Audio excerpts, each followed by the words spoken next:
And we are following the results of some big primary races across Minnesota, and one of the most carefully watched ones was the one between former Minneapolis City Councilmember Don Samuels and Representative Ilhan Omar. They went up against each other for the second time. Now, back in 2022, this ended up being a very close call, very close race. This time around, a very different story. Representative Omar received nearly 68,000 or 56% of the votes. Samuels, meanwhile, earned 42% of the vote.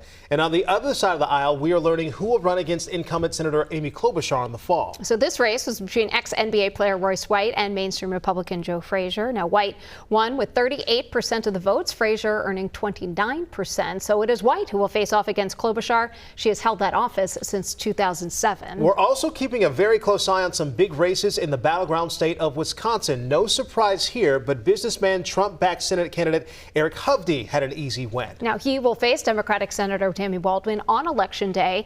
Both, though, have been running against each other for months already. This race called for Hovde just minutes after the polls closed. But why such a big lead for Hovde in this primary? Well, experts suggest a lot of it's in the money. Shayla Reeves is in the studio this morning. Without funding is playing an exceptionally big role in this coming election. Shayla? Yes, good morning to you, Heather and AJ. Experts long predicted Hovde would be the candidate to try and unseat incumbent Tammy Baldwin.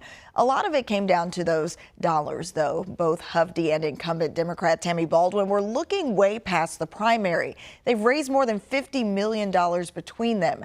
Senator Baldwin has raised $36 million. Hovde has raised $17 million. Expect to see a lot of their ads before Election Day. Voters tell us the Senate primary wasn't everyone's focus, but a few brought it up when we asked what race brought them to the polls.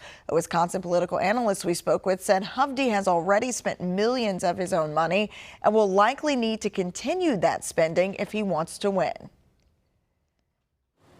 Is the favorite, but not an overwhelming favorite.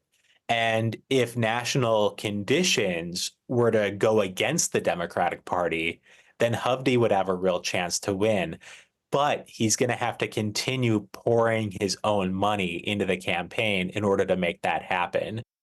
Now, that professor also said the lack of a competitive primary is a bonus for Hovde, allowing him to focus on the general election. Heather and AJ.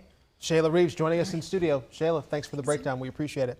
So primary day in Minnesota, Minneapolis in particular, it drew a steady stream of voters. And even though the results don't directly impact incumbents quite yet, Secretary of State Steve Simon says that they are still important as a warm-up for the big game day in November.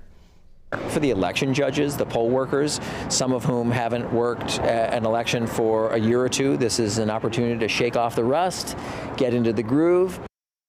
According to Simon, primary voter turnout is hard to predict, but tight races tend to bring more people to the polls. Now, we also talked to voters in Wisconsin. Folks in Hudson told us that they had their own reasons for hitting the polls yesterday. Many said it was civic duty driving them out to vote. Others had specific races or questions that they wanted to be heard on. And for many of those people, the big topic were the referendum questions. They dealt with the authority that the governor has to spend federal funds like disaster relief money. Should he have that decision-making power, or should he need approval from state lawmakers?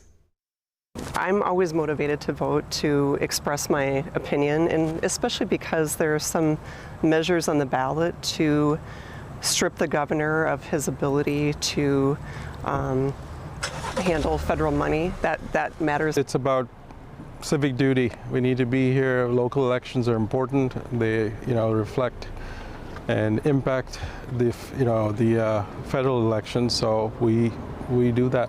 I do that every year.